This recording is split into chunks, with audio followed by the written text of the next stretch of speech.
So yun mga sangkay, welcome ulit sa aking channel. So magagawa tayo ngayon ng mga paigkas, mga bitag ng labuyo.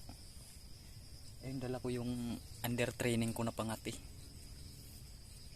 So yun, ito yung mga gagamitin natin para sa ating paigkas, sa ating bitag. Ito kasi sobrang dami ng bakas dito ng labuyo. Kinakain kasi nila yung bunga ng ng tisa. So nang dumating ako dito kanina, may lumipad agad dyan na isa.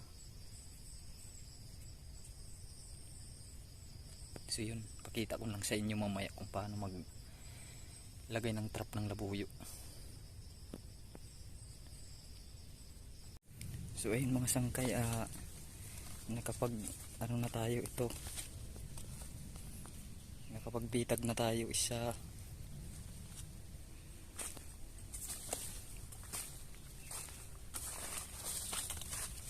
dalawa,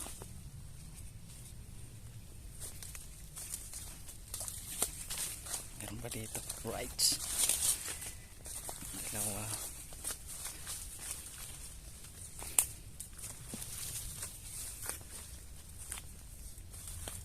tatlo, apat.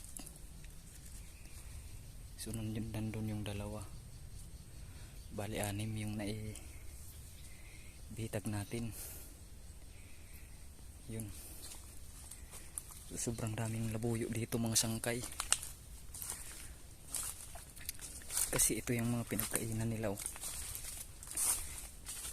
Ito mga sangkay, yung mga kinakain nila, yung mga tisang laglag. Ayan yung mga sangkay. Ito. Ayan. So pandawin natin to sa susunod na bukas na mga sangkay, yung pandaw natin ito. Alright.